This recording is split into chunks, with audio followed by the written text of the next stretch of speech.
ওয়াত্তাকু ইয়াওমান তুরজাউনা ফীহি ইলাল্লাহ সুম্মা তুওয়াফফা কুল্লু নাফসিন মা কাসাবাত ওয়া হুম লা ইউজলামুন। হযরত আব্দুল্লাহ ইবনে আব্বাস রাদিয়াল্লাহু তাআলা আনহুমা বলেন, বুখারী শরীফের বর্ণনা, আল্লাহর রাসূলের উপরে সর্বশেষ নাজিলকৃত আয়াত হলো সূরাতুল বাকারায়ের ওয়াত্তাকু ইয়াওমান তুরজাউনা ফীহি ইলাল্লাহ। এই আয়াতটি এমনিভাবে ইমাম ইবনে কাসির রাহমাতুল্লাহি আলাইহি তার বিখ্যাত তাফসীরের কিতাব তাফসীর ইবনে কাসির 1 নম্বর খণ্ড 343 নম্বর পৃষ্ঠায় লিখেছেন, আখিরু আয়াতিন নাযালাত আলা রাসূলিল্লাহ হাযিহিল আয়া। এমনিভাবে ইমাম কুরতুবী রাহমাতুল্লাহি আলাইহি তার বিখ্যাত কিতাব আল জামিউ লি আহকামিল কুরআন, সেই কিতাবের 3 নম্বর খণ্ড 369 নম্বর পৃষ্ঠায় লিখেছেন, আখিরু আয়াতিন নাযালাত আলা রাসূলিল্লাহি সাল্লাল্লাহু আলাইহি ওয়াসাল্লাম ওয়াত্তাকু ইয়াওমান তুরজাউনা ফীহি ইলাল্লাহ। এমনিভাবে ইমাম তবারী রহমতুল্লাহি আলাইহি তার বিখ্যাত কিতাব তাফসীর তবারী 6 নম্বর খণ্ড 137 এবং 38 নম্বর পৃষ্ঠায় তিনি লিখেছেন, আখিরু আয়াতিন নাযালাত আলা রাসূলিল্লাহ হাযিহিল আয়া আই ওয়াত্তাকু ইয়াওমান তুরজাউনা ফীহি ইলাল্লাহ। এমনিভাবে ইমাম ইবনু জুজাই আল কালবি রহমতুল্লাহি আলাইহি ওনার বিখ্যাত একটি তাফসীরের কিতাব আছে, কিতাবের নাম হলো তাফসীর ইবনে জুজাই, যার পরিপূর্ণ নাম হলো আত-তাসহিল লিউলুমিত তানজিল। কিতাবের নাম আত-তাসহিল লিউলুমিত তানজিল। এই কিতাবটি আমি মিশর আল আজহার বিশ্ববিদ্যালয়ে দর্শন পড়েছি, একাডেমিকভাবে পড়েছি। আমাদের ওস্তাদ ডক্টর ইব্রাহিম আল হুদহুদ হাফিজাহুল্লাহ, উনার কাছে এই কিতাবটি পড়েছি। উনি যখন এই আয়াত আসছিল যে সর্বশেষ নাজিলকৃত আয়াতের ব্যাখ্যা করতে গিয়ে তিনি বলেন যে ইমাম ইবনু জুজাই আল কালবি তার কিতাবের মধ্যে 3টি মতামত পেশ করেছেন। কেউ বলেছেন সর্বশেষ নাজিলকৃত আয়াত আয়াতুর রিবা, আর কেউ বলেছেন সর্বশেষ নাজিলকৃত আয়াত আয়াতুদ দাইন, আর কেউ বলেছেন সর্বশেষ নাজিলকৃত আয়াত এই আয়াতটি, যে আয়াতটি আমি মাত্র পাঠ করলাম।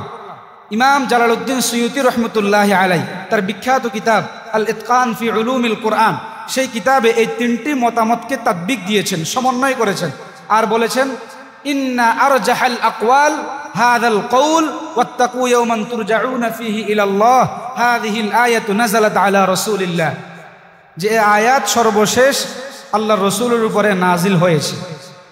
আচ্ছা, এখন ইন্টারেস্টিং বিষয় হলো আমাদের মনে একটা কৌতূহল জাগার দরকার যে সর্বশেষ নাজিলকৃত আয়াতে আল্লাহ কি বলেছেন, কি এরকম একটা মনে আমাদের ইন্টারেস্টিং কাজ করা দরকার না, যে সর্বশেষ নাজিলকৃত আয়াতে রব আমাকে কি বলেছেন, আল্লাহ আমাকে কি বলেছেন, রাসূলের মাধ্যমে আমার কাছে কি বার্তা কি মেসেজ পৌঁছিয়েছেন, এই বিষয়টা আমাদের জানতে হবে। এই আয়াতের মধ্যে আল্লাহ বলেছেন যে তোমরা কিয়ামতের দিনকে ভয় করো। কোন দিনকে? কিয়ামতের দিনকে ভয় করো। এখন প্রশ্ন হলো কিয়ামতের দিনকে ভয় করব কেন? প্রশ্ন আসে না, কিয়ামতের দিনকে ভয় করব কেন? কারণ কি যে কিয়ামতের দিন এত কি হয়ে গেল যে কিয়ামতের দিনকে আল্লাহ সর্বশেষ নাজিলকৃত আয়াতে বলছেন যে কিয়ামতকে ভয় করো। কিয়ামতকে ভয় করতে হবে কি হবে না? আজকের ভূমিকম্পে একটু কি অনুভূতি হয়েছে কিনা বলেন? আজকের ভূমিকম্পে একটু অনুভূতি হয়েছে কিনা? হয়েছে। কিয়ামতের দিনকে কেন ভয় করতে হবে? রব্বে কারিমের সামান্য কুদরতি খেলা চলছিল, বেশি না, সামান্য কয়েক সেকেন্ডে পুরা ঢাকা শহর কি হয়ে গেল, মানুষের ভিতরে কি একটা অবস্থা তৈরি হয়ে গেল, পঙ্গপালের মতো সবাই ছুটাছুটি শুরু করলো, দৌড়াদৌড়ি শুরু করলো। অল্প সামান্য কয়েক সেকেন্ডের ভূমিকম্প এত মারাত্মক হয়ে গেল, তাহলে কিয়ামতের দিনের অবস্থা কেমন হবে? এখন শোনেন কিয়ামতের দিনকে আমরা কেন ভয় করব। 1 নাম্বার, আল্লাহ রব্বুল আলামিন এই আয়াতের দ্বিতীয়াংশে 2টি কথা বলেছেন। আল্লাহ বলেন ওয়াত্তাকু ইয়াওমান তুরজাউনা ফীহি ইলাল্লাহ, হে দুনিয়ার সকল মানুষ তোমরা কিয়ামতের দিনকে ভয় করো। আই ইত্তাকুল্লাহ, ইত্তাকু ওয়াত্তাকু ইয়াওমান তুরজাউনা ফীহি ইলাল্লাহ। কিয়ামতের দিন এমন একটি দিন যেই দিন সবাই রব্বে কারিমের রুবুবি কাঠগড়ায় দাঁড়াতে হবে, রব্বে কারিমের এলাহি আদালতে দণ্ডায়মান হতে হবে। যেদিন দুনিয়ার কোনো প্রধানমন্ত্রীর মন্ত্রীগিরি চলবে না, দুনিয়ার কোনো রাজার রাজত্ব চলবে না, দুনিয়ার কোনো বাদশার বাদশাহী চলবে না। ওই দিন তোমরা রব্বে কারিমের দরবারে ফিরে যেতে হবে। 1 নাম্বার। নাম্বার 2, তুওয়াফা কুল্লু নাফসিম মা কাসাবাত ওয়া হুম লা ইউজলামুন। 60 বছর 70 বছর হায়াতে তুমি যেই পরিমাণ আমল করেছ, যেই পরিমাণ কামাই করেছ, তোমার কৃত কর্মের ফল পাই টু পাই তোমাকে বুঝিয়ে দেওয়া হবে। তাহলে ওই দিনকে ভয় করার 1 নাম্বার কারণ আল্লাহ আয়াতের দ্বিতীয়াংশে বলেছেন যে তোমরা ওই দিনকে ভয় করো। এই জন্য যেদিন তোমরা সবাই রবের দরবারে দণ্ডায়মান হতে হবে, যেদিন তোমাদের জীবনের কৃতকর্মের ফলাফল পাই টু পাই আল্লাহ রব্বুল আলামিন তোমাদেরকে বুঝিয়ে দিবেন। এই জন্য এক নাম্বার কারণ যে তোমরা কিয়ামতের দিনকে ভয় করো। নাম্বার 2, কিয়ামতের দিনকে কেন ভয় করবে? সূরাতুল হজ, সূরাতুল হজের শুরুতেই আল্লাহ রব্বুল আলামিন বলেছেন, ইয়া আইয়ুহান নাসুত্তাকু রাব্বাকুম ইন্না জালজালাতাস সাআতি শাইউন আযীম ইয়াওমা তারাউনাহা তাযহালু কুল্লু মুরদিআতিন আম্মা আরদাআত ওয়া তাদাউ কুল্লু যাতি হামলিন হামলাহা ওয়া তারান নাসা সুকারা ওয়া মা হুম বিসুকারা ওয়ালাকিন্না আযাবাল্লাহি শাদীদ। আল্লাহ রব্বুল আলামিন বলেন, হে দুনিয়ার সকল মানুষ, শুধু ঈমানদার নয়, হে দুনিয়ার সকল মানুষ, ইয়া আইয়ুহান নাস ইত্তাকু রাব্বাকুম, রবকে ভয় করো। কেন কেন? ইন্না জালজালাতাস সাআতি শাইউন আযীম, কিয়ামতের প্রকম্পন বড়ই সাংঘাতিক হবে। কিয়ামতের কম্পন খুবই মারাত্মক হবে, অনেক সাংঘাতিকভাবে হবে। এই জন্য তোমরা রব্বে কারিমকে ভয় করো। যেদিন তোমরা দেখতে পারবে, ইয়াউমা তারাউনাহা, নিজেরাই প্রত্যক্ষ করতে পারবে, প্রত্যক্ষদর্শী হয়ে যাবে। তাজহালু কুল্লু মুরদিআতিন আম্মা আরদাআত, প্রত্যেক স্তন্যদাত্রী তার দুগ্ধপোষ্য সন্তানকে ভুলে যাবে, সে কাকে দুধ পান করায় সেটা ভুলে যাবে। কিয়ামতের বিভীষিকাময় অবস্থা, কিয়ামতের ভয়াবহ অবস্থা এমন হবে, প্রতিটি দুধ পানকারিণী মহিলা, স্তন্যদাত্রী তার দুগ্ধপোষ্য সন্তান, কাকে সে দুধ পান করাচ্ছে, কাকে সে দুধ পান করিয়েছে, কাকে সে দুধ পান করাবে, এটা সে ভুলে যাবে। ওয়া তাদাউ কুল্লু যাতি হামলিন হামলাহা, এবং প্রত্যেক গর্ভধারিণী মা এবং বোনেরা তাদের গর্ভপাত ঘটিয়ে ফেলবে কিয়ামতের ভয়ে, কিয়ামতের ভয়াবহ অবস্থায়, কিয়ামতের সাংঘাতিক কঠোর অবস্থা দেখে। শুধু তাই না, আল্লাহ রব্বুল আলামিন বলেন, ওয়া তারান নাসা সুকারা, দুনিয়ার সকল মানুষকে দেখতে পাবে সবাই নেশাগ্রস্ত হয়ে আছে, সবাই মাতাল হয়ে আছে।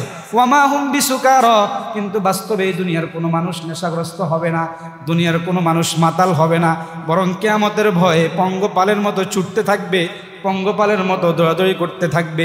মনে হয় যেন মাতাল হয়ে গেছে, মনে হয় যেন সে নেশাগ্রস্ত হয়ে গেছে, আসলে হয় নাই।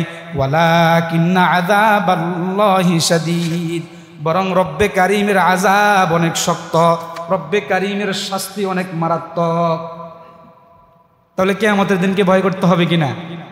আল্লাহ বলেন যে ইন্না জালজালাতাস সাআতি শাইউন আযীম, কিয়ামতের দিনের ভয়াবহতা, কিয়ামতের দিনের প্রকম্পন এমনভাবে সারা পৃথিবী প্রকম্পিত হবে, মানে যেটা বলাই বাহুল্য। আল্লাহ বলেন ইন্না জালজালাতাস সাআতি শাইউন আযীম, বড় সাংঘাতিক হবে কিয়ামতের প্রকম্পন। আজকে যখন ভূমিকম্প হচ্ছিল, তখন আমি জুরাইন থেকে নেমে বিক্রমপুর যে প্লাজা, সেখানে গিয়েছিলাম একটা গেঞ্জি কেনার জন্য, একটা গেঞ্জি নেওয়ার জন্য ঢুকছিলাম অল্প সময়ের জন্য। মাত্র বিক্রমপুর প্লাজায় ঢুকলাম, দোকানদার আমাকে গেঞ্জি খুলে দেখাচ্ছে, মাত্র দেখাচ্ছে, গেঞ্জিটা খুলছে মাত্র। ঠিক এই মুহূর্তে পুরা মার্কেট এমনভাবে দুলতে ছিল, মনে হয় যেন নৌকায় আমরা যখন উঠি না, নৌকা উঠার সাথে সাথে প্রথম কয়েক সেকেন্ডের মধ্যে নৌকা যেমন দুলতে থাকে, পুরো বিক্রমপুর প্লাজা এরকম দুলতে ছিল, এরকম ঝাঁকুনি আরম্ভ হয়ে গেছে। মার্কেটের প্রত্যেকটা মানুষ পঙ্গপালের মতো দৌড়াদৌড়ি করছিল আর ছুটাছুটি করছিল। আমিও খুব দ্রুত গতিতে বের হয়ে গেছি, কিন্তু বের হওয়ার পরে কয়েক সেকেন্ড, ওয়াল্লাহি বিল্লাহি তাল্লাহি রাব্বিল কাবা, আল্লাহর কসম করে বলছি, আমি বের হওয়ার পরে কয়েক সেকেন্ড চিন্তা করতেছি যে আমি মার্কেটে কেন ঢুকলাম এটাই ভুলে গেছি, কেন ঢুকলাম এটাই ভুলে গেছি, যে আমি একটা গেঞ্জি নেওয়ার জন্য, একটা গেঞ্জি কেনার জন্য আমি ঢুকলাম, এটা আমি ভুলে গেছি। একটু পরে আমার মনে আসছে, তখন আমি মনে মনে ভাবলাম, রব্বে কারিমের এই কুদরতি সামান্য শক্তির সামনে আমি মাত্র একটি গেঞ্জি কেনার জন্য ঢুকলাম, এটাই আমি ভুলে গেলাম। তখন আমার এই আয়াতগুলো মনে পড়লো যে আজকে আমি জুমার নামাজে জুমার আগে যে আলোচনা করব আমার আলোচনার সাথে সামঞ্জস্যপূর্ণ হয়ে গেল। ইয়া আইয়ুহান নাসু তাকু রাব্বাকুম ইন্না জালজালাতাস সাআতি শাইউন আযীম। এটা মনে হয়ে গেল যে কিয়ামতের প্রকম্পনটা জানে কেমন হবে, কিয়ামতের ভূমিকম্প জানি কেমন হবে, কিয়ামতের দিন যখন ওয়ানুফিখা ফিস-সূর ফাসাইকা মান ফিস সামাওয়াতি ওয়া মান ফিল আরদি ইল্লা মান শা আল্লাহ। কিয়ামতের দিন যখন ইজাস সামাউন ফাতারাত ওয়া ইদাল কাওয়াকিবু ইনতাসারাত ইজাস সামাউন শাক্কাত, যখন আসমান ভেঙ্গে চুরমার হয়ে যাবে, পাহাড় ভেঙ্গে চুরমার হয়ে যাবে, আসমান জমিন ভেঙ্গে তুলার মতো উঠতে থাকবে, গাছপালা সব চুরমার বিদীর্ণ হয়ে যাবে, তখন আমাদের অবস্থা কেমন হবে? সাধারণ একটি মার্কেট সামান্য একটু দুলতে ছিল, তাও সামান্য কয়েক সেকেন্ডের ভূমিকম্পে, তাহলে কিয়ামতের দিনের অবস্থা কেমন হবে? ইয়াউমা ইয়াফিরুল মারউ মিন আখি ওয়া উম্মিহি ওয়া আবি ওয়া সাহিবাতিহি ওয়া বানি। কিয়ামতের দিন এমন একটি দিন, কেউ কাউকে চিনবে না, ভাই বোনকে চিনবে না, বোন ভাইকে চিনবে না, মা বাবাকে চিনবে না, বাবা মাকে চিনবে না, সন্তান মা বাবাকে চিনবে না, মা বাবা সন্তানকে চিনবে না, স্বামী স্ত্রীকে চিনবে না, স্ত্রী স্বামীকে চিনবে না। সামান্য এই কম্পনে যদি আমাদের এই হালত, তাহলে কিয়ামতের দিনকে আমরা ভয় করব না কেন? কিয়ামতের দিনের জন্য কিয়ামতের অ্যাকাউন্টে, আখিরাতের অ্যাকাউন্টে আমরা নেক আমল কিছু সঞ্চয় করব না কেন? অ্যাকাউন্টে জমাবো না কেন? ইয়া আইয়ুহান নাসু তাকু রাব্বাকুম ইন্না জালজালাতাস সাআতি শাইউন আযীম ইয়াওমা তারাউনাহা তাযহালু কুল্লু মুরদিআতিন আম্মা আরদাআত ওয়া তাদাউ কুল্লু যাতি হামলিন হামলাহা ওয়া তারান নাসা সুকারা ওয়া মা হুম বিসুকারা ওয়ালাকিন্না আযাবাল্লাহি শাদীদ। এইগুলো 2 নাম্বার কিয়ামতের দিনকে কেন ভয় করব। নাম্বার 3, কিয়ামতের দিনকে আমরা ভয় করব কেন? কিয়ামতের দিনের বিভীষিকাময় অবস্থা এমন হবে, কিয়ামতের দিনের ভয়াবহতা এমন হবে, কিয়ামতের দিনের কঠোর অবস্থা এমন হবে যে মানুষের মাথার উপরে অনেক নিকটবর্তী সূর্য থাকবে। সূর্যের তাপের মাত্রা, সূর্যের গরমিয়তের মাত্রা, তীব্রতার মাত্রা এত প্রচণ্ড হবে যে মানুষের শরীর থেকে ঘাম বেয়ে বেয়ে কারো পায়ের গোড়ালি পর্যন্ত, কারো পায়ের হাঁটু পর্যন্ত, কারো কোমর পর্যন্ত, কারো মুখ পর্যন্ত মানুষের শরীর থেকে ঘাম বের হবে। এই পরিমাণ ভয়াবহতা হবে কিয়ামতের দিন। আছে হাদিস শরীফের মধ্যে, মুসলিম শরীফের হাদিস 4864 নম্বর হাদিসের বর্ণনা, মুসলিম শরীফ, হযরত মিকদাদ রাদিয়াল্লাহু তাআলা আনহু থেকে হাদিসটি বর্ণিত। আনিল মিকদাদ রাদিয়াল্লাহু তাআলা আনহু قال قال رسول الله صلى الله عليه وسلم إذا كان يوم القيامة أدنيت الشمس من العباد حتى قيد ميل أو ميلين. قال سليم بن عامر رحمه الله تعالى لا أدري أي الميلين عنا أمسافة الأرض أم الميل الذي تبتهل به العين. ثم قال فتسهرهم الشمس فيكونون في العرق بقدر أعمالهم فمنهم من يأخذه إلى عقبيه ومنهم من يأخذه إلى ركبتيه ومنهم من يأخذه إلى حقويه ومنهم من يلجمه إلجاما. فرأيت رسول الله صلى الله عليه وسلم يشير بيده إلى فيه أن يلجمه إلجاما أو كما قال النبي عليه الصلاة والسلام. হযরত মিকদাদ রাদিয়াল্লাহু তাআলা আনহু বলেন, ইজা কানা ইয়াউমুল কিয়ামা, যেদিন কিয়ামত সংগঠিত হবে, যেদিন কিয়ামতের প্রকম্পন তৈরি হবে, যেদিন কিয়ামতের ময়দান কায়েম হয়ে যাবে, সেদিন উদনিয়াতিশ শামসু মিনাল ইবাদ, সূর্য মানুষের এত নিকটবর্তী করে দেওয়া হবে, সূর্য মানুষের এত কাছে চলে আসবে। আল্লাহর রাসূল বলেন, হাত্তা কিদা মিলিন আও মিলাইন, 1 মাইল কিংবা 2 মাইল পরিমাণ দূরত্ব চলে আসবে। কয় মাইল? 1 মাইল কিংবা 2 মাইল। এখান থেকে একটা কথা বলি, আমাদের সমাজে একটা প্রসিদ্ধ কথা আছে যে কিয়ামতের ময়দানে সূর্য মানুষের 1 বিঘত উপরে হবে, এরকম একটা প্রসিদ্ধ কথা আছে না? এটা এখনো পর্যন্ত গ্রহণযোগ্য কোনো সূত্রে পাওয়া যায়নি। এটা প্রসিদ্ধ কথা কিন্তু বিশুদ্ধ কথা নয়, প্রসিদ্ধ কিন্তু বিশুদ্ধ না। হাদিসের মধ্যে, এটা মুসলিম শরীফের হাদিস, বিশুদ্ধ হাদিস। আল্লাহ রাসূল বলেন, উদনিয়াতিশ শামসু মিনাল ইবাদ, সূর্য এতটাই নিকটবর্তী হবে, হাত্তা আকিদা মিলিন আও মিলাইন, 1 মাইল কিংবা 2 মাইল পরিমাণ দূরত্বে চলে আসবে। এরপর হযরত সুলাইম ইবনে আমির রাহিমাহুল্লাহ তিনি হাদিসের ব্যাখ্যা করতে গিয়ে বলেন, লা আদরি আইয়াল মিলাইন, এই 1 মাইল কিংবা 2 মাইল দ্বারা কি উদ্দেশ্য আমরা জানি না। আমাসাফাতাল আরদ, কি জমিনের দূরত্বে মাইল উদ্দেশ্য? আমিল মিল আল্লাযী তুকতাহালু বিল আইন, নাকি সুরমা দানির যে শলাকা, যে শলাকার মাধ্যমে মানুষ চোখের মধ্যে সুরমা ব্যবহার করে, সেই সুরমা দানের শলাকা উদ্দেশ্য এটা আমরা জানি না, কিন্তু 1 মাইল কিংবা কি 2 মাইল পরিমাণ সূর্য কিয়ামতের ময়দানে মানুষের নিকটবর্তী হয়ে যাবে। এখন শুনেন, এই 1 মাইল কিংবা 2 মাইল যেটা বর্তমান আমরা যদি হিসাব করি, তাহলে 1.5 কিলোমিটার থেকে 3 কিলোমিটার, বলেন কয় কিলোমিটার? 1.5 থেকে 3 কিলোমিটারের ভিতরে সূর্য চলে আসবে কিয়ামতের ময়দানে। আসার পরে সূর্যের তীব্রতা, সূর্যের তাপ, সূর্যের গরম, সূর্যের প্রচণ্ড তীব্রতা এমন পর্যায়ে হবে, এমন ভয়াবহ হবে, আল্লাহর রসুল বলেন সুম্মা ক্বালা ফাতাসহারুহুমুশ শামসু, সূর্য এতই নিকটবর্তী হবে মানুষকে গলিয়ে দিবে, মানুষকে একবারে গলিয়ে দিবে। শুধু তাই না, ফায়াকুনুনা ফিল আরাদ, দুনিয়ার সকল মানুষ তার ঘামের মধ্যে হাবুডুবু খাবে, দুনিয়ার সকল মানুষ তার ঘামের মধ্যে নিমজ্জিত হবে, দুনিয়ার সকল মানুষ কিয়ামতের ময়দানে সূর্যের তীব্রতায় তার শরীর থেকে বেয়ে বেয়ে যে ঘাম বের হবে, সেই ঘামের মধ্যে সাঁতরাবে আর কাতরাবে। কি পরিমাণ হবে? আল্লাহর রসুল বলেন ফামিনহুম মাইয়াখুযুহু ইলা আকিবাই, কারো ঘাম হবে তাদের পায়ের গোড়ালি পর্যন্ত, ওয়ামিনহুম মাইয়াখুযুহু ইলা রুকবাতাই, কারো ঘাম হবে তাদের হাঁটু পর্যন্ত, ওয়ামিনহুম মাইয়াখুযুহু ইলা হাকাওয়াই, কারো ঘাম হবে তাদের কোমর পর্যন্ত, ওয়ামিনহুম মাইয়ুলজিমুহু ইলজামান, কারো ঘাম মুখ পর্যন্ত এসে যাবে, মনে হয় যেন সেই মুখের মধ্যে লাগাম লাগিয়েছে। আল্লাহর রসুল হযরত মিকদাদ বলেন ফারাআইতু রাসূলুল্লাহি সাল্লাল্লাহু আলাইহি ওয়াসাল্লাম, আল্লাহর রসুল যখন এই বর্ণনা দিচ্ছেন, রাসূলের দিকে আমি তাকিয়ে রইলাম, রাসূলের দিকে আমি তাকিয়ে রইলাম। রাসূল ইউশিরু বিয়াদিহি, নিজের হাত দিয়ে ইশারা করলেন, ইলা ফিহি, নিজের মুখের দিকে, অর্থাৎ ঘাম এত পরিমাণ হবে তার মুখ পর্যন্ত ঘাম আসার পরে তার দিকে যখন কেউ তাকাবে মনে করবে সেই মুখের মধ্যে লাগাম লাগিয়ে আছে, এত পরিমাণ ঘাম বের হবে। বিকদরি আমালিহিম, বিকদরি আমালিহিম, যার গুনাহ যেই পরিমাণ, যার গুনাহ যেই পরিমাণ, সেই পরিমাণ তার ঘামের মধ্যে তাকে হাবুডুবু খেতে হবে, তাকে নিমজ্জিত হতে হবে, তাকে সাঁতরাতে হবে, কাতরাতে হবে। যার গুনাহ যেই পরিমাণ, কোনো মানুষের গুনাহের পরিমাণ হবে এত পরিমাণ যে তার ঘাম তার পায়ের গোড়ালি পর্যন্ত বেশি না, আর কোনো মানুষের গুনাহের পরিমাণ এত বেশি হবে যে তার ঘাম তার পায়ের হাঁটু পর্যন্ত হবে, আর কোনো মানুষের গুনাহের পরিমাণ এত বেশি হবে যে তার ঘাম হবে তার কোমর পর্যন্ত, আর কোনো কোনো মানুষের গুনাহ এত পরিমাণ হবে তার মুখ পর্যন্ত তার ঘাম হবে, আর এই মুখ পর্যন্ত ঘামের মধ্যে সে কি করবে? সাঁতরাবে, কাতরাবে, হাবুডুবু খাবে, নিমজ্জিত হবে, এগুলা খাবে, বের করবে, খাবে, বের করবে, কিন্তু মৃত্যু হবে?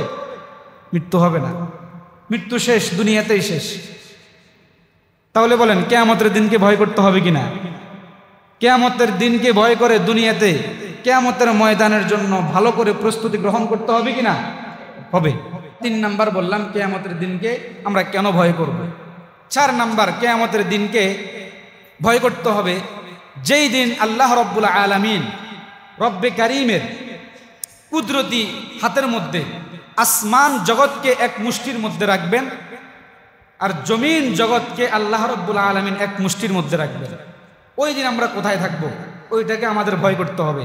আছে হাদিস শরীফের মধ্যে, তিরমিজি শরীফের 3241 নম্বর হাদিসের বর্ণনা, আল্লাহর রসুলের সাহাবা হযরত আয়েশা রাদিয়াল্লাহু তাআলা আনহা, আল্লাহর রসুলের স্ত্রী, তিনি বলেন আন আয়েশা রাদিয়াল্লাহু তাআলা আনহা قالت قلت يا رسول الله عن هذه الآية والأرض جميعا قبضته يوم القيامة والسماوات مطويات بيمينه فقلت يا رسول الله فأين الناس يومئذ قال على جسر جهنم أو كما قال النبي عليه الصلاة والسلام হযরত আয়েশা বলেন সাআলাত রাসূলুল্লাহ সাল্লাল্লাহু আলাইহি ওয়াসাল্লাম, রাসূলুল্লাহ সাল্লাল্লাহু আলাইহি ওয়াসাল্লামকে হযরত আয়েশা সিদ্দিকা প্রশ্ন করলেন আন কওলিহি তাআলা, রব্বে কারীমের এই আয়াত সম্পর্কে, ওয়াল আরদু জামিআ কবদাতুহু ইয়াউমাল কিয়ামাতি ওয়াস সামাওয়াতু মাতবিয়াতুম বিয়ামিনিহি, যেদিন রব্বে কারীমের কুদরতি এক হাতের ভিতরে আসমান থাকবে, কুদরতি আরেক হাতের ভিতরে জমিন থাকবে, এক হাতের ভিতরে আসমানওয়ালা থাকবে, এক হাতের ভিতরে জমিনওয়ালা থাকবে, সারা পৃথিবীকে রব্বে কারীম দুই মুষ্টির মধ্যে নিয়ে ফেলবেন। তখন হযরত আয়েশা বললেন, ঠিক ওই মুহূর্তে ফাআইনান নাসু ইয়া রাসূলুল্লাহ, ওই মুহূর্তে দুনিয়ার মানুষরা কোথায় থাকবে? আল্লাহর রসুল বললেন আলা জিসরি জাহান্নাম, জাহান্নামের উপরে একটি ব্রিজ থাকবে, জাহান্নামের উপরে একটি পোল থাকবে। ঠিক ভয়াবহ অবস্থায়, এই বিভীষিকাময় অবস্থায় দুনিয়ার সকল মানুষ, জাহান্নামের উপরে একটি ব্রিজ থাকবে, সেই ব্রিজের উপরে মানুষ দণ্ডায়মান থাকবে। তাহলে ওই দিনকে ভয় করতে হবে না?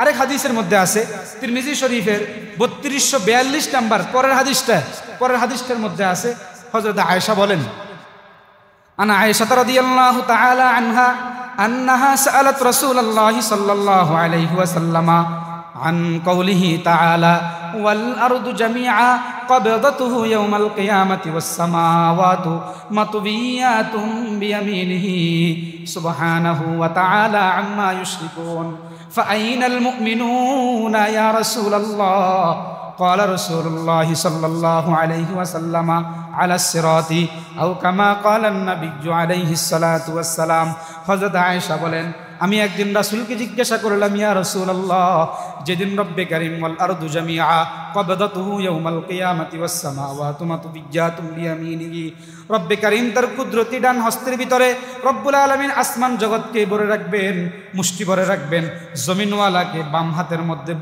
মুষ্টি ভরে রাখবেন। ওই দিন ইমানদাররা কোথায় থাকবে?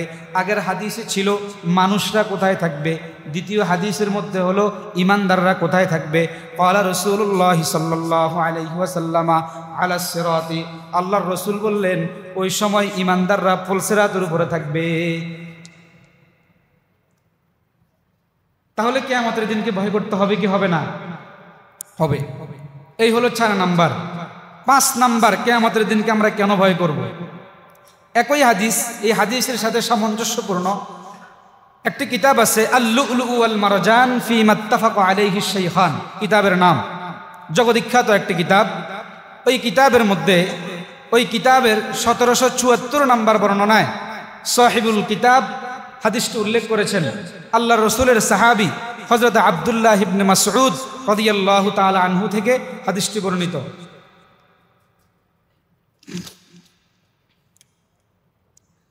عن عبد الله بن مسعود رضي الله تعالى عنه قال جاء حبر من الأحبار إلى رسول الله صلى الله عليه وسلم فقال يا رسول الله إنا نجد أن الله يجعل السماوات على إصبع والأرضين على إصبع والشجر على إصبع والماء والثرى على إصبع وسائر الخلائق على إصبع فيقول الله سبحانه وتعالى أنا الملك أنا الملك فضحك النبي صلى الله عليه وسلم حتى بدت نواجزه تصديقا لقول الحبر فقرأ رسول الله صلى الله عليه وسلم عن قوله تعالى والأرض جميعا قبضته يوم القيامة والسماوات مطويات بيمينه سبحانه وتعالى عما يشركون।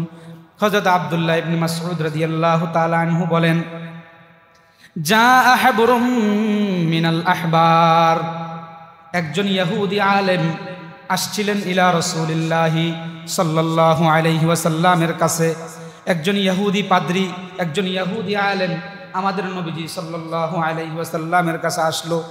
আসার পরে রাসূলকে বলল, ইয়া রাসূলুল্লাহ, ইন্না নাজিদু, আমরা তাওরাতের মধ্যে পেয়েছি, আন্নাল্লাহা ইয়াজআলুস সামাওয়াতি আলা ইসবাইন, আল্লাহ রাব্বুল আলামিন কিয়ামতের ময়দানে আসমান জগৎকে তার এক কুদরতি আঙ্গুলের মধ্যে রাখবেন, ওয়াল আরদিনা আলা ইসবাইন, জমিন জগৎকে এক কুদরতি আঙ্গুলের উপরে রাখবেন, ওয়াশ শাজারা আলা ইসবাইন, দুনিয়ার সকল গাছপালা আল্লাহ রাব্বুল আলামিন কিয়ামতের ময়দানে একটি কুদরতি আঙ্গুলের উপরে রাখবেন, ওয়াল মা ওয়াস সারা আলা ইসবাইন, পৃথিবীর সকল পানি এবং সকল মাটি রব্বে কারীমের একটি কুদরতি আঙ্গুলের উপরে রাখবেন, ওয়াসাইরাল খালাইক আলা ইসবাইন, আর দুনিয়ার সকল মাখলুকাতকে, সৃষ্টিকুলকে আল্লাহ রাব্বুল আলামিন রব্বে কারীমের আরেকটি কুদরতি আঙ্গুলের উপরে রাখবেন।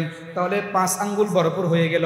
এক আঙ্গুলে আসমান, আরেক আঙ্গুলে জমিন, আরেক আঙ্গুলে গাছপালা, আরেক আঙ্গুলে পানি মাটি, আরেক আঙ্গুলে বাকি সকল মাখলুকাত, বাকি সকল সৃষ্টিকুল আল্লাহ রাব্বুল আলামিন কিয়ামতের ময়দানে তার কুদরতি হাতের মধ্যে, কুদরতি আঙ্গুলের মধ্যে রেখে হাতকে এভাবে মুষ্টি করে বলবেন, আনাল মালিক আনাল মালিক, আজকের রাজত্ব আমার, আজকের রাজত্ব আমার, আজকের রাজত্ব আমার। এই কথা যখন এ কথা বলল কে? কথা শুনেন নাই, একজন ইহুদি আলেম আল্লাহর রসুলের কাছে এসে রাসূলকে এই সাক্ষ্য দিচ্ছে যে আমরা আমাদের তাওরাতের মধ্যে পেয়েছি, তাদের ধর্মীয় গ্রন্থ কি তাওরাত, যে তাওরাতের মধ্যে পেয়েছি। যখন এই কথা আল্লাহর রসুলের ধর্মের সাথে ইসলামের সাথে মিলে গেল, এই ইহুদি আলেম যখন বলল, আল্লাহ রসুল কি করলেন? ফাদাহিকান নবী সাল্লাল্লাহু আলাইহি ওয়াসাল্লাম হাত্তা বাদাত নওয়াজিসুহু তাসদীকান লিকাউলিল হাবরি। আল্লাহর রসুল ইহুদি আলেমের কথা শুনে সাথে সাথে ইহুদির দিকে তাকিয়ে মুচকি হেসে দিলেন। এই হাসিটা কি? তাসদীকান লিকাউলিল হাবরি, ইহুদি আলেমের কথাকে সত্যায়নমূলক, ইহুদি আলেমের কথাকে সত্যায়নমূলক আল্লাহ রসুল কি দিলেন? হেসে দিলেন। এরপরে আল্লাহর রসুল এটাকে আরো মজবুতভাবে সাব্যস্ত করতেছেন।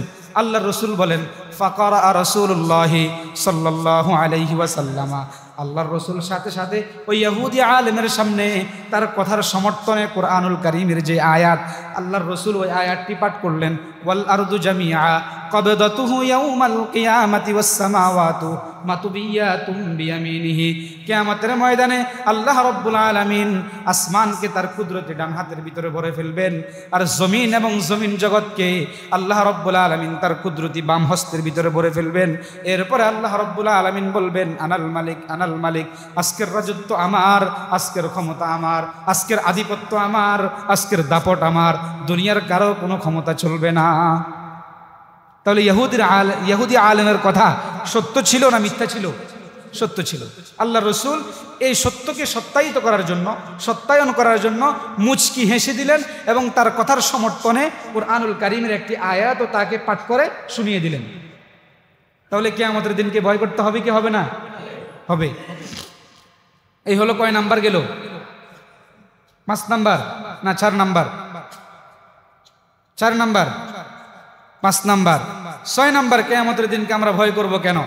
আল্লাহ রাব্বুল আলামিন সূরাতুল গাফির বা সূরাতুল মুমিনের 16 এবং 17 নাম্বার আয়াতে আল্লাহ বলেন, ইয়াউমা হুম বারিজুনা লা ইয়াখফা আলাল্লাহি মিনহুম শাই লিমানিল মুলকুল ইয়াউম লিল্লাহিল ওয়াহিদিল কাহ্হার আল ইয়াউমা তুজজা কুল্লু নাফসিন বিমা কাসাবাত লা যুলমাল ইয়াউম ইন্নাল্লাহা সারিউল হিসাব। আল্লাহ রাব্বুল আলামিন বলেন, ইয়াউমা হুম বারিজুন, কিয়ামতের দিন দুনিয়ার সকল মানুষ কবর থেকে উঠে যাবে, কবর থেকে উঠতে থাকবে, কবরস্থ মানুষগুলা যখন আবার উঠতে থাকবে কিয়ামতের দিন, লা ইয়াখফা আলাল্লাহি মিনহুম শাই, দুনিয়ার কোনো মানুষের কোনো আমল, চাই সেটা নেক আমল হোক, চাই সেটা গুনাহের পাপ আমল হোক, কোনো কিছুই ওই দিন রব্বে কারীমের কাছে অস্পষ্ট থাকবে না। অস্পষ্ট থাকবে? থাকবে না। লা ইয়াখফা আলাল্লাহি মিনহুম শাই। সেদিন রব্বুল আলামিন কি বলবেন? লিমানিল মুলকুল ইয়াউম, লিমানিল মুলকুল ইয়াউম, আজকের রাজত্ব কার, আজকের দাপট কার, আজকের আধিপত্য কার, আজকের ক্ষমতা কার, আজকের শক্তি কার? রব্বে কারীম কিয়ামতের ময়দানে সকল রাজাকে একসাথ করে রব্বে কারীম জিজ্ঞেস করবেন, দুনিয়াতে বহুত দাপট ছিল, দুনিয়াতে বহুত ক্ষমতা ছিল, দুনিয়াতে বহুত শক্তি ছিল, সব কিছুই ছিল, কিন্তু আজকে এমন একটি দিন দুনিয়ার কোনো শক্তি কাজে আসবে না, দুনিয়ার কোনো ক্ষমতা কাজে আসবে না, দুনিয়ার কোনো কিছুই কাজে আসবে না।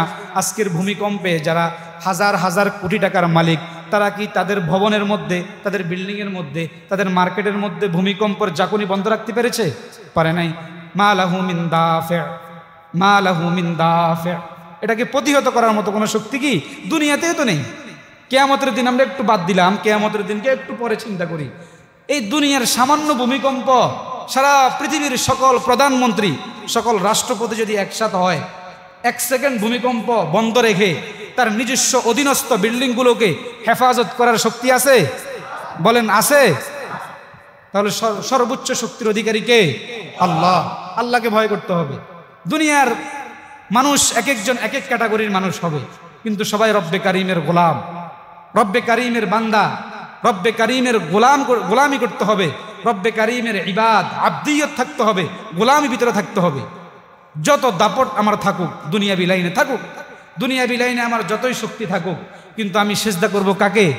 রব্বে কারীমের দরবারে। আমি যেমন 1 টাকার মালিক রবকে সিজদা করার জন্য মস্তক অবনতি করব, আপনিও 1000 কোটি টাকার মালিক রবকে সিজদা করার জন্য মাথা নত করতে হবে। এগুলোর মাধ্যমে আমরা কিয়ামতের দিনের ভয় নিজেদের ভিতরে তৈরি করতে হবে। এই হলো 6 নাম্বার। 7 নাম্বার, কিয়ামতের দিনকে আমরা কেন ভয় করব? মুফাসসিরিন একরাম খুবই চমৎকার একটি ব্যাখ্যা করেছেন যে কিয়ামতের দিন এমন একটি দিন যেদিন কিয়ামতের দিন কায়েম হয়ে যাবে, কিয়ামতের দিন চলমান থাকবে, হাজার হাজার বছর কিয়ামতের দিন চলতে থাকবে। ওই দিন প্রতিটি মানুষ তার আপন জায়গা থেকে, তার ঠাঁই জায়গা থেকে, তার দাঁড়ানো আপন জায়গা ঠাঁই জায়গা থেকে এক সুতা পরিমাণ এদিক সেদিক নড়াচড়া করার সুযোগ থাকবে না যতক্ষণ না সেই 5টি প্রশ্নের উত্তর দিবে। তাহলে ওই দিনকে ভয় করতে হবে না? কি বলেন? দুনিয়াতে আমরা হেলে দুলে সময় কাটাচ্ছি, দুনিয়ার হায়াতকে শেষ করছি, দুনিয়ার হায়াত শেষ হয়ে যাচ্ছে, বিলীন হয়ে যাচ্ছে, হায়াত গলে যাচ্ছে। কিন্তু কিয়ামতের ময়দানে আপন জায়গা থেকে যে জায়গায় আপনি দাঁড়াবেন উলঙ্গ অবস্থায়, যে জায়গায় আপনি দাঁড়াবেন আপন জায়গায় ঠাঁই জায়গায় আপনাকে দাঁড়িয়ে থাকতে হবে। আপন জায়গা থেকে ঠাঁই জায়গা থেকে এক সুতা পরিমাণ এদিক সেদিক, এক চুল পরিমাণ এদিক সেদিক নড়াছড়া করতে পারবেন না। কয়টি প্রশ্নের উত্তর দেওয়া পর্যন্ত? 5টি প্রশ্নের উত্তর দেওয়া পর্যন্ত। এই জন্য মুফাসসিরিন একরাম বলেন যে ওই দিনকে ভয় করার জন্য এই 5টি প্রশ্নের উত্তর দুনিয়াতে রেডি করে যেতে হবে। দুনিয়া থেকেই এই 5টি প্রশ্নের উত্তর প্রস্তুত করে যেতে হবে। তাহলে ওই লোকটাকে বলা হবে ওই লোকটা কিয়ামতের দিনকে ভয় করছে। না হয় বলা যাবে না যে সে কিয়ামতের দিনকে ভয় করে। এখন আমরা জানবো সেই 5টি প্রশ্ন কি, এটা বলে আমি আলোচনা শেষ করব, সময় কম। তিরমিজি শরীফের 2416 নম্বর হাদিসের বর্ণনা, আল্লাহর রাসূলের সাহাবী হযরত আব্দুল্লাহ ইবনে মাসউদ রাদিয়াল্লাহু তাআলা আনহু থেকে হাদিসটি বর্ণিত। আন আব্দুল্লাহ ইবনে মাসউদ রাদিয়াল্লাহু তাআলা আনহু قال قال رسول الله صلى الله عليه وسلم لا تزول قدم ابن آدم يوم القيامة من عند ربه حتى يسأل عن 5। আল্লাহর রাসূল বলেন কিয়ামতের ময়দানে আপন জায়গা থেকে ঠাঁই জায়গা থেকে এক সুতা পরিমাণ, এক চুল পরিমাণ এদিক সেদিক কেউ নড়াচড়া করতে পারবে না যতক্ষণ না সেই 5টি প্রশ্নের উত্তর দিবে। 1 নাম্বার, আন উমরিহি ফিমা আফনা, রব্বে কারীম কিয়ামতের ময়দানে জিজ্ঞেস করবে আমি আল্লাহ রব্বুল আলামিন তোমাকে 50 বছর হায়াত দান করলাম, 60 বছর হায়াত দান করলাম, 70 বছর হায়াত দান করলাম, 80 বছর হায়াত দান করলাম। এই হায়াত দিয়ে তুমি কি করছো? হায়াত কোন পথে ব্যয় করলা? হিসাব লাগাও। 1 নাম্বার, ওয়া আন শাবাবিহি ফিমা আবলা, যৌবন সম্পর্কে প্রশ্ন করা হবে। যৌবন কোন কাজে ব্যয় করেছো? যৌবনকালে তুমি কি করেছো? আল্লাহ রাব্বুল আলামিন যে তোমাকে যৌবনের মতো একটি নিয়ামত দান করেছেন, এই যৌবনকাল তুমি কোন পথে ব্যয় করেছো? হিসাব লাগাও। 2 নাম্বার, ওয়া আন মালিহি মিন আইনা ইকতাসাবাহু, ধন সম্পদ কিভাবে অর্জন করলা? হালাল পন্থায় নাকি হারাম পন্থায়? হিসাব লাগাও। ওয়া ফিমা আনফাকাহু, ধন সম্পদ কোন পথে ব্যয় করেছো? হিসাব লাগাও। হালাল পথে নাকি হারাম পথে ব্যয় করেছো? ফামাযা আমিলা ফিমা আলিমা, দিন ইলম সম্পর্কে যেই পরিমাণ জ্ঞান অর্জন করেছো সেই পরিমাণ ইলম দিয়ে কি পরিমাণ আমল করেছো? হিসাব লাগাও। কয়টি প্রশ্ন? এই 5টি প্রশ্নের উত্তর দেওয়া পর্যন্ত কিয়ামতের ময়দানে আপন জায়গা থেকে এক চুল পরিমাণ, এক সুতা পরিমাণ দুনিয়ার কোনো মানুষ নড়াচড়া করতে পারবে না। 1 নাম্বার হলো কি, আন উমরিহি ফিমা আফনা, যে তুমি তোমার হায়াত কোন পথে ব্যয় করলা। আমি আল্লাহ রাব্বুল আলামিন যে তোমাকে দীর্ঘ নেক হায়াত দান করলাম, তোমাকে সুস্থতার জীবন দান করলাম। কি বলেন? সুস্থতা কত বড় নেয়ামত! অসুস্থ হওয়ার আগ পর্যন্ত কেউ বুঝতে পারবে? হাতের 5টা আঙ্গুলের কি পরিমাণ, এই হাতের 5টি আঙ্গুল কি পরিমাণ রব্বে কারীমের নেয়ামত! একটি আঙ্গুল কাটা যাওয়া পর্যন্ত বোঝা যায় না যে খাবারের সময় কি পরিমাণ কষ্ট হয়। কি বলেন? একটা আঙ্গুল কাটা গেলে খাওয়ার সময় জলে জ্বালা পড়া কত কষ্ট। তাহলে আঙ্গুল কাটা যাওয়ার আগ পর্যন্ত বোঝা যায় না যে আঙ্গুল যে সুস্থ আছে, এটার এই নেয়ামত কি, এই নেয়ামত কত দামি নেয়ামত, এটা মানুষ কি বুঝতে পারে না, অনুভব করতে পারে না। যে আমি আল্লাহ যে তোমাকে দীর্ঘ হায়াত দান করলাম, সুস্থতার জীবন দান করলাম, তোমাকে দুনিয়াতে সুস্থ রেখেছি। হিসাব লাগাও, কি করলা? হিসাব দাও, কি করছো? হিসাব দাও, কোন পথে ব্যয় করলা এই সময়গুলাকে, এই সময় কোথায় ব্যয় করছো, কোথায় গিয়েছ? হিসাব দাও। এই হায়াত আল্লাহ কেন সৃষ্টি করলেন? এই মাউত আল্লাহ কেন সৃষ্টি করলেন? আল্লাযী খালাকাল মাউতা ওয়াল হায়াতা লিয়াবলুয়াকুম আইয়ুকুম আহসানু আমালা ওয়া হুয়াল আজিজুল গফুর। আল্লাহ রব্বুল আলামিন হায়াত মৌত নির্ধারণ করলেন, হায়াত মৌত সৃষ্টি করলেন কেন? লিয়াবলুয়াকুম আইয়ুকুম আহসানু আমালা, এই পরীক্ষা নেওয়ার জন্য, এই পরীক্ষা করার জন্য কোন মানুষগুলা ভালো আমল করে, নেক আমল করে। এই জন্য আল্লাহ রব্বুল আলামিন আমাকে আপনাকে হায়াত দান করেছেন। 50 বছর হায়াত দান করেছেন, 60 বছর হায়াত দান করেছেন, 70 বছর হায়াত দান করেছেন। এই হায়াত কোন পথে ব্যয় করলাম? আল্লাহ যে আমাকে সুস্থ রাখলেন, এই সুস্থতার নেয়ামত, এই সুস্থতার নেয়ামত আমি কিভাবে আদায় করলাম? এই নেয়ামতের শুকর আমি কিভাবে আদায় করলাম? এই হায়াতকে কোন পথে ব্যয় করলাম? আছে হাদিস শরীফের মধ্যে, তিরমিজি শরীফের 3357 নম্বর হাদিসের বর্ণনা। আল্লাহর রাসূলের সাহাবী হযরতে আবু হুরায়রা রাদিয়াল্লাহু তাআলা আনহু থেকে হাদিসটি বর্ণিত। عن أبي هريرة رضي الله تعالى عنه قال قال رسول الله صلى الله عليه وسلم إن أول ما يسأل عنه يوم القيامة يعني العبد من النعيم أن يقال له ألم نصح لك جسمك ونرويك من الماء البارد أو كما قال النبي عليه الصلاة والسلام। আল্লাহর রাসূল বলেন, কিয়ামতের ময়দানে যখন রব্বে কারীমের নেয়ামতের হিসাব চাইবেন। কি হিসাব? আমি আল্লাহ যে তোমাকে নেয়ামতে রাখলাম, দুনিয়ার প্রতিটি কদমে কদমে আমি আল্লাহর নেয়ামতে ছিলাম। দুনিয়ার প্রতিটি কদমে কদমে রব্বে কারীমের নেয়ামতে নিমজ্জিত। মাছের মতো, মাছ যেমন পানিতে থাকে, মাছের উপরেও পানি, মাছের নিচেও পানি, মাছের ডানেও পানি, মাছের বামেও পানি, সার্বক্ষণিক মাছ পানির মধ্যে নিমজ্জিত, পানির মধ্যে ডুবন্ত। ঠিক তেমনিভাবে দুনিয়ার সকল মানুষ 24টা ঘন্টা সার্বক্ষণিক রব্বে কারীমের নেয়ামতের মধ্যে ঘেরাও করা, রব্বে কারীমের নেয়ামতের মধ্যে বেষ্টিত। শুকরে নেয়ামত হায়ে তু চন্দা কে নেয়ামত হায়ে তু, শুকরে নেয়ামত হায়ে তু চন্দা কে নেয়ামত হায়ে তু, উজরে তকসিরাত মা চন্দা কে তকসিরাত মা, উজরে তকসিরাত মা চন্দা কে তকসিরাত মা, ওয়া ইন তাউদ্দু নি'মাতাল্লাহি লা তুহসুহা। রব্বে কারীমের নেয়ামত যখন গণনা শুরু করবা, রব্বে কারীমের নেয়ামতের হিসাব যখন শুরু করবা, দুনিয়ার সকল হিসাব শেষ হয়ে যাবে, দুনিয়ার সকল সংখ্যা শেষ হয়ে যাবে, দুনিয়ার সকল ক্যালকুলেটর মেশিন শেষ হয়ে যাবে, কিন্তু রব্বে কারীমের নেয়ামতের হিসাব শেষ হবে না। শুকরে নেয়ামত হায়ে তু চন্দ দাকে নেয়ামত হায়ে তু, শুকরে নেয়ামত হায়ে তু চন্দ দাকে নেয়ামত হায়ে তু, উজরে তকসিরাত মা চন্দ দাকে তকসিরাত মা, উজরে তকসিরাত মা চন্দ দাকে তকসিরাত মা। রব্বুল আলামিন কিয়ামতের ময়দানে, যে হাদিসটি বলতেছি, রব্বে কারীম কিয়ামতের ময়দানে যখন বান্দার নেয়ামতের হিসাব চাইবেন, রব্বে কারীম বলবেন, হে বান্দারা, দুনিয়াতে প্রতিটি কদমে কদমে আমি আল্লাহর নেয়ামত ভোগ করছ, আজকে নেয়ামতের হিসাব দাও। রব্বুল আলামিন যখন নেয়ামতের হিসাব টান দিবেন, সর্বপ্রথম 2টি নেয়ামত সম্পর্কে প্রশ্ন করবেন। কয়টি নেয়ামত? বলেন, কয়টি নেয়ামত?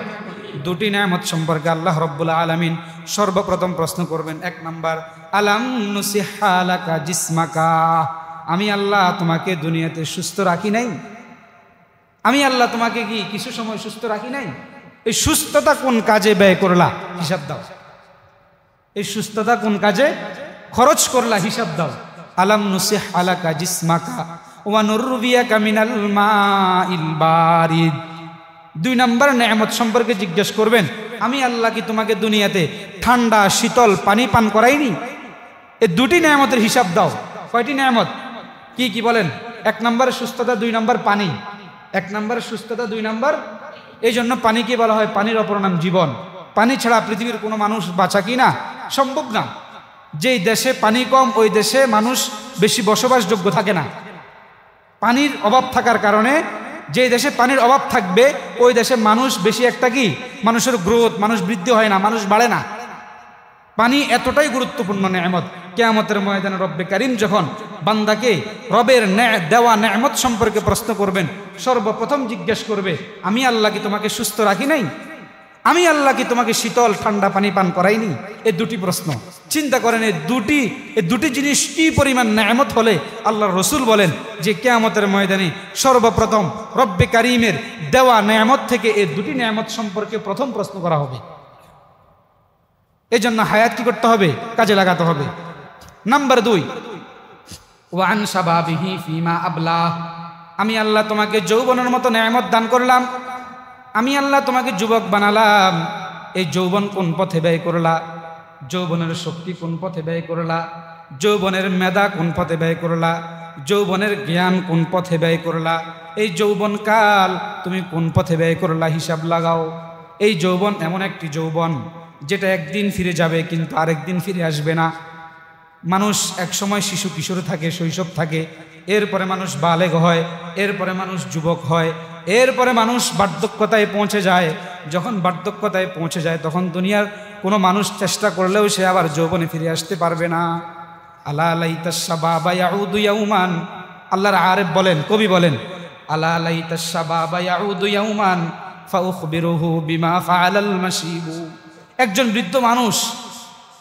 বৃদ্ধ মানুষ খুব আশা করে মনে মনে বড় দুঃখ নিয়ে কবিতা পাঠ করতেছে, আলা লাইতাশ শাবাবা ইয়াউদু ইয়াউমান, যদি আমার যৌবনটা আবার ফিরে আসতো, আমার যৌবন কালটা যদি আবার ফিরে আসতো, আমি যদি আবার যুবক হইতাম, আমি এখন বার্ধক্যজনিত কারণে, বার্ধক্যতার কারণে এখন উঠতে পারি না, বসতে পারি না, শুইতে পারি না, ঠিকমতো গোসল করতে পারি না, আরেকজনের সহযোগিতা নিতে হয়, আরেকজনের সাহায্য নিতে হয়।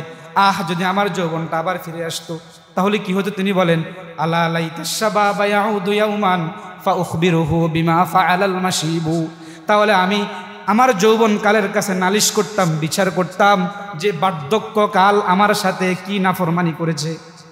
চিন্তা করেন যে বৃদ্ধকাল, বার্ধক্যতা আমার সাথে কি আচরণ করেছে, আমার উপর কি অবিচার করেছে। যে হাত দিয়ে সুন্দর আমি ধরতে পারতাম, এখন ধরতে পারি না বার্ধক্যতার কারণে। যে পা দিয়ে চলতে পারতাম, এখন চলতে পারি না বার্ধক্যতার কারণে। এটা অবিচার নয়? অবিচার। এই দেহর হাত, এই দেহর পা, এই দেহর চোখ, এই দেহের চুল, সব কিছুতে এই দেহের মধ্যে ছিল। কিন্তু এই দেহটা যখন যৌবনকালে ছিল সব কিছু ঠিকঠাক ছিল, কিন্তু এখন বৃদ্ধ হয়ে গেছি, বার্ধক্যতায় পৌঁছে গেছি, এখন আমি কিছুই করতে পারছি না। তার মানে বার্ধক্যতা আমার সাথে নাফরমানি করছে, বার্ধক্যতা আমার সাথে অবিচার করছে। তিনি বলতেছেন আফসোস করে, আলা লাইতাশ শাবাবা ইয়াউদু ইয়াউমা, যদি সেই দিনটা আবার ফিরে আসতো, ফাউখবিরুহু বিমা ফাআলাল মাশিবু, তাকে আমি সংবাদ দিতাম যে বার্ধক্যতা আমার সাথে কি আচরণ করেছে। এই জন্য যৌবনকাল কার জন্য খরচ করব বলেন? নামাজ পড়ব কোন বয়সে? রোজা রাখবো কোন বয়সে বলেন? হজ করব কোন বয়সে? যৌবনকালে। নামাজ পড়ব কোন বয়সে? মাতা পিতার খেদমত করব কোন বয়সে? যৌবনকালে। দুনিয়ার সকল নেক আমল আমাকে করতে হবে যৌবনকালে। যখন আমি বৃদ্ধ হয়ে যাব তখন হয়তো আমার সময় কুলাবে না, আমার শরীরে কুলাবে না, আমার শক্তি কুলাবে না। এই জন্য সব কিছু করতে হবে যৌবনকালে, এবং এই যৌবনকাল তার জন্যই খরচ করতে হবে যিনি আমাকে যৌবন দান করেছেন। কে সিখা কি ফে মত কর খা কে আপনে জিন্দেগানি কো, কে সিখা কি ফে মত কর খা কে আপনে জিন্দেগানি কো, জওয়ানি কর ফেদা উস पर के जिसने दी जवानी को, जवानी कर फेदा उस पर के जिसने दी जवानी को। যিনি আমাকে যৌবন দান করেছেন সেই যৌবনটা কাটাবো তো তার জন্য, আর কার জন্য কাটাবো? যাই হোক, একটি রিকোয়েস্ট আসছে যে মা বাবাকে নিয়ে একটু আলোচনা করার জন্য। মা বাবাকে নিয়ে আর কোনো আলোচনার দরকার নেই। আজকের ভূমিকম্পের সাথে মিলিয়ে আমি একটা কথা বলবো। গত সপ্তাহে আমার দেরি হয়ে গেছে, এই সপ্তাহ আমার দেরি হয়ে গেছে, এই জন্য আমি আন্তরিকভাবে দুঃখিত। সামান্য কথা বলি। হাদিসের মধ্যে আছে, তিরমিজি শরীফের একটি হাদিস, লম্বা একটি হাদিসের মধ্যে আছে তিরমিজি শরীফের 2200 কত নাম্বার হাদিস স্মরণ নেই, যে 14টি কারণে এই জমিনে ভূমিকম্প হবে। কয়টি কারণে? 14টি কারণে এই জমিনে ভূমিকম্প হবে। 14টি কারণে এই জমিনে লাল বাতাস প্রবহমান হবে। 14টি কারণে এই জমিনে মানুষ বিকৃত হবে। 14টি কারণে এই জমিনে ভূমিধস হবে। 14টি কারণে এই জমিনে পাথরের বৃষ্টি হবে। এভরিথিং, আরো অনেক আযাব আসবে 14টি কারণে। তার মধ্যে একটা হলো ওয়া আক্কা উম্মাহু ওয়া আদনা সাদিকাহু। হাদিসে আছে, ইযাত তুখিজাল ফাইউ দুওয়ালান ওয়াল আমানাতু মাগনামা ওয়াজ যাকাতু মাকরামা ওয়া তুউল্লিমা লিগাইরিদ দ্বীন ওয়া আতাআ আর-রাজুলু ইমরাআতাহু ওয়া আক্কা উম্মাহু ওয়া আদনা সাদিকাহু। এই হাদিসের মধ্যে আছে, যারা মাতা পিতার সাথে অবাধ্যতা করবে, মাতা পিতার খেদমত করবে না, মাতা পিতাকে মারধর করার জন্য যাবে, মাতা পিতার সাথে চোখ রাঙ্গাইয়া কথা বলবে, মাতা পিতার সাথে শাসনমূলক কথা বলবে, মাতা পিতাকে মারধর করার জন্য হাঁকিয়ে হাঁকিয়ে যাবে, মাতা পিতাকে ঘর থেকে বের করে দিবে, মাতা পিতাকে বৃদ্ধাশ্রমে নিয়ে যাবে, এই সকল অপরাধের কারণেও ভূমিকম্প হয়। তাহলে আজকে ভূমিকম্প হওয়ার পিছনে এটা আছে কি নাই? আছে। যারা মাতা পিতার সাথে সদাচরণ করতে পারবে না, মাতা পিতার সাথে ভালো ব্যবহার করতে পারবে না, তারাও এই জমিনে ভূমিকম্প হওয়ার একটি মাধ্যম। তাদের কারণেও এই জমিনে ভূমিকম্প হয়। কয়টি? আল্লাহর রসুল বলেন যে 14টা কারণের বলার পরে আল্লাহর রসুল বলতেছেন, যখন এই 14টি কারণ হবে, রাষ্ট্রীয় মালকে নিজের মাল হিসেবে পকেটে পড়বে, গনিমতের মালকে নিজের মাল মনে করবে, জাকাতকে জরিমানা মনে করবে, এবং নারী নেতৃত্বের পিছনে চলবে, নারীকে অনুসরণ করবে, মা বাবার অবাধ্যতা করবে, মসজিদের মধ্যে বসে বসে ওয়াজাহারাতিল আসওয়াতু ফিল মাসাজিদ, মসজিদে বসে বসে অহেতুক কথা বলবে, ওয়াজাহারাতিল কায়নাতু ওয়াল মাআজিফ, বিভিন্ন বিবাহ অনুষ্ঠানের মধ্যে বিভিন্ন গান বাদ্যযন্ত্র বাজিয়ে মানুষের ঘুম হারাম করবে, মানুষের নামাজ নষ্ট করবে, এরকম অশ্লীল গান বাজনা, ওয়াজাহারাতিল কায়নাত ওয়াল মাআজিফ, যারা বাদ্যযন্ত্র বাজাবে, এই সমস্ত ইত্যাদি 14টা কারণ। আমার হাতে এখন সময় নেই, না হয় বিস্তারিত সুন্দর করে বলতাম। এই সবগুলো যখন দেখা যাবে, আল্লাহর রসুল বলেন ফারতাকিবু ইনদা যালিকা রিহান হামরা, লাল বাতাসের অপেক্ষা করো। আগুনের বাতাস আসবে, উপর থেকে আগুনের বাতাস আসবে, জালজালাতান ভূমিকম্প হবে, খসফান জমিন ধসে যাবে, মাসখান চেহারা বিকৃত হয়ে যাবে, ওয়াকসফান পাথরের বৃষ্টি হবে। এরপর আল্লাহ রসুল বলেন জালজালাতান ওয়া খসফান ওয়া মাসখান ওয়া কসফান ওয়া আয়াতিন, এরকম আরো অনেক আযাব আসবে। তাতাবাউকা নিজামিন কুতিয়া সিলকুহু ফাতাতাবা, একটি তসবির দানা, এক পাশে তসবির দানার সুতা কেটে দিলে একটার পর একটি দানা যেমন জমিনে পড়তে থাকে। কয় যখন এই 14টি অপরাধ পাওয়া যাবে, তখন আল্লাহর পক্ষ থেকে ভূমিকম্প, ভূমিধস, চেহারা বিকৃতি, পাথরের বৃষ্টি, আগুনের বাতাস ইত্যাদি, এগুলা তসবির দানা কেটে দিলে যেমন পড়তে থাকে অনর্গল, আল্লাহ পাকের আযাব এভাবে আসতে থাকবে। নাউজুবিল্লাহ বলেন। তার মধ্যে একটি কারণ মাতা পিতার অবাধ্যতা, মাতা পিতাকে বৃদ্ধাশ্রমে নেওয়া, মাতা পিতাকে বোঝা মনে করা, মাতা পিতাকে মারধর করা, মাতা পিতাকে চোখ রাঙ্গাইয়া কথা বলা। মাতা পিতা যদি নাফরমানি করে, নাফরমানি থেকে বারণ করতে হবে 100%। মাতা পিতা যদি গুনাহের কাজ করে, মাতা পিতাকে গুনাহের কাছ থেকে সর্বাত্মক শক্তি দিয়ে তাকে সেখান থেকে ফিরিয়ে আনতে হবে। কিন্তু গায়ে হাত দেওয়া যাবে না, গায়ে হাত দেওয়া কি যাবে না, মারধর করা যাবে না, ঘর থেকে বের করা যাবে না, ধাক্কা দেওয়া যাবে না, মাতা পিতার খানা বন্ধ করা যাবে না। আল্লাহ পাক আমাদের সবাইকে কিয়ামতের দিনকে পরিপূর্ণরূপে ভয় করার তৌফিক দান করুন, এবং কিয়ামতের দিনকে ভয় করে কিয়ামতের দিনের জন্য আখিরাতের অ্যাকাউন্টে কিছু নেক আমল সঞ্চয় করা, জমা করার জন্য তৌফিক দান করুন। ওয়া মা আলাইনা ইল্লাল বালাগ। আসসালামু আলাইকুম ওয়া রাহমাতুল্লাহি ওয়া বারাকাতুহু।